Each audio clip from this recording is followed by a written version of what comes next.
ഇന്നൊരു ചെറിയ വീഡിയോ ആയിട്ട് വന്നിട്ടില്ല കേട്ടോ. എവിടേക്കാണെങ്കിൽ ഇപ്പോൾ മലയാറ്റൂര് കനകമലയ്ക്ക് പോകുന്ന സീസണിൽ അതല്ലാതെ മലയാറ്റൂരിൻ്റെ തൊട്ടടുത്ത് തന്നെ വേറൊരു ചെറിയൊരു മല കൂടി ഉണ്ട്. അതാണ് തട്ടുപാറ. ഈ പറഞ്ഞ പോലെ തന്നെ നല്ല തിരക്കൊന്നും ഉണ്ടായിരുന്നില്ല കേട്ടോ അവിടെ പോയ സമയത്ത്. ഒരു 3-ാം സ്ഥലം വരെ നമുക്ക് വണ്ടി കൊണ്ടെത്തിക്കാനൊക്കെ പറ്റും. അതിനുശേഷം വളരെ കുറച്ച് ഏരിയ മാത്രമേ ഉള്ളൂ നടക്കാൻ. പെട്ടെന്ന് തന്നെ 14 സ്ഥലങ്ങളാവും. പോകുന്ന വഴിക്കൊക്കെ അത്യാവശ്യം വ്യൂ പോയിന്റ്സും കാര്യങ്ങളൊക്കെ ഉണ്ട്.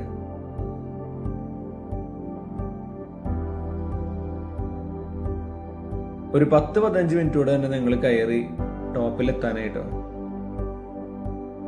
പോകുന്ന വഴിയിൽ തന്നെ തോമസ് ലീഗയുടെ കാൽപാദമാണെന്ന് പറഞ്ഞിട്ടുള്ളൊരു ചെറിയൊരു ഭാഗം കാണാം. അവിടെ എന്തൊക്കെയോ റിനോവേഷനൊക്കെ നടക്കുന്നതുകൊണ്ട് തന്നെ അതൊക്കെ മൂടിയിട്ടൊക്കെ ആയിരുന്നു കേട്ടോ.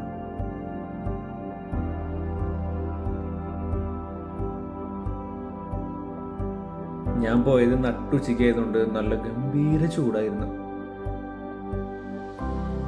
പിന്നെ മലയാറ്റൂരിനെ കുരിശുമുടിയും പോലെ അധികം ആൾക്കാരൊന്നും ഞാനിവിടെ കണ്ടില്ല കേട്ടോ. ഇനിയിപ്പോ ഈ സമയമായതുകൊണ്ടാണോ അതോ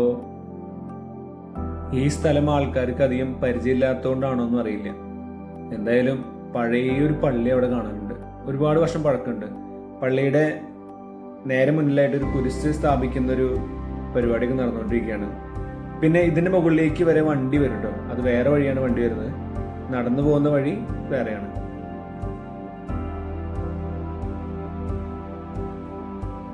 അതിന്റെ ടോപ്പിലേക്ക് എത്തിക്കഴിഞ്ഞാൽ നല്ല അടിപൊളി ഒരു വ്യൂ ഉണ്ട് കേട്ടോ. ഈ ഭാഗത്തൊന്നും അധികം സേഫ്റ്റിയും കാര്യങ്ങളൊന്നുമില്ല. അവനവന്റെ റിസ്കില് സൂക്ഷിച്ചും കണ്ടും വ്യൂ കാണാൻ വേണ്ടി നിൽക്കുക. അതിന്റെ താഴെ നമ്മൾ ഏറ്റവും താഴെ കണ്ടൊരു കനാല്, അതിവിടെ ബ്രിഡ്ജായിട്ടാണ് ഈ ഭാഗത്തേക്ക് പോകുന്നത്. ഇവിടുന്ന് താഴേക്ക് ഇറങ്ങി കഴിഞ്ഞാൽ തോമസ് ലീഗ പണ്ട് വിശ്രമിച്ചിരുന്നെന്ന് പറയപ്പെടുന്ന ഒരു ഗുഹ കാണാം. അപ്പൊ ഗുഹ കാണാൻ വേണ്ടി കുറച്ച് നല്ല താഴേക്ക് ഇറക്കാണ് കേട്ടോ. ഭയങ്കര സ്റ്റീപ്പായിട്ടുള്ള ഇറക്കാണ്. ആ ഇറക്കത്തിലൂടെ നടന്നു കഴിഞ്ഞാൽ നമുക്ക് ആ ഗുഹയുടെ തൊട്ടടുത്ത് എത്താൻ പറ്റും.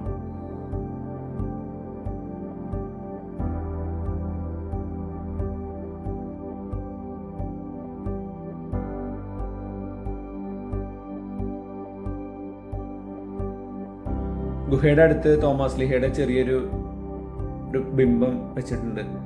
മാത്രമല്ല മലയാറ്റൂരിനേക്കാൾ മുന്നേ ഒരു തീർത്ഥാടന കേന്ദ്രമായതാണെന്നൊക്കെയാണ് ഞാനിവിടെ എഴുതി വെച്ച് കണ്ടത്. തോമസ് ലീഗ ഇവിടെ വന്നിട്ടാണ് മലയാറ്റൂരിലേക്ക് പോയത്. അങ്ങനെ എന്തൊക്കെയോ ഡീറ്റെയിൽസ് മുഴുവനോട് എഴുതി വെച്ചിട്ടുണ്ട്. ഞാനത് വായിച്ചില്ല കേട്ടോ. ഗുഹ കാണുന്ന പോലെയല്ല. അതിന്റെ എൻട്രൻസ് ഭയങ്കര ചെറുതാണെങ്കിൽ ഉള്ളിലേക്ക് ഭയങ്കര വിശാലമായിട്ട് കിടക്കുന്നുണ്ട്. അവിടെ കുറച്ച് നേരം ഇരുന്നു. പിന്നെ വീണ്ടും മേലേക്ക് തിരിച്ചു കയറാണ്. ചൂടുള്ളത് കൊണ്ട് തന്നെ അധികം നേരം അവിടെ ഇരിക്കാൻ പറ്റില്ല. അതുകൊണ്ട് തന്നെ പെട്ടെന്ന് തന്നെ മേളിലേക്ക് കയറി. ചുറ്റിനും ശരിക്കും പറഞ്ഞാൽ കാട് തന്നെയാണ് കേട്ടോ.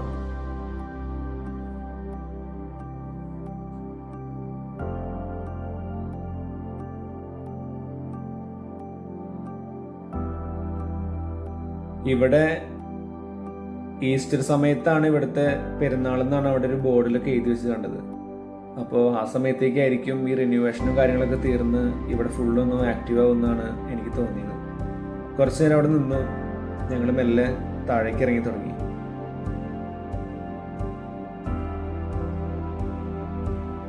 ഇവിടെ ജർമ്മനിക്ക് പോകാനുള്ള ക്ലാസിന്റെ ബോർഡൊക്കെ കണ്ടു കേട്ടോ. അത് ആ പള്ളിയുടെ ചുറ്റിലും അവിടെ ഇവിടെ കേട്ടിട്ടുണ്ട്.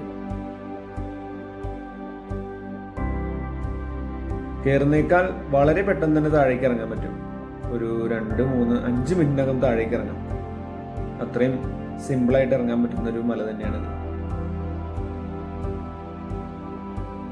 എന്തായാലും മലയാറ്റൂർ പോണ അത്ര ബുദ്ധിമുട്ടും കാര്യങ്ങളൊന്നും ഇങ്ങോട്ട് കയറാനില്ല. വേഗം തന്നെ ഞങ്ങൾ മല ഇറങ്ങി. നേരെ ഞങ്ങൾ വണ്ടി പാർക്ക് ചെയ്തോടത്തെത്തി. ഇവിടുന്ന് വണ്ടി എടുത്ത് നേരെ പോയത് എന്തെങ്കിലും കുടിക്കാനുണ്ടോ. നല്ല വെയിൽ കൊണ്ടിട്ട് നല്ല ദാഹം ഉണ്ടായിരുന്നു. അപ്പോൾ ഇതൊരു ചെറിയ വീഡിയോ ആയിരുന്നു. വേറൊരു വലിയ വീഡിയോ ആയിട്ട് വീണ്ടും വരാം. ബൈ.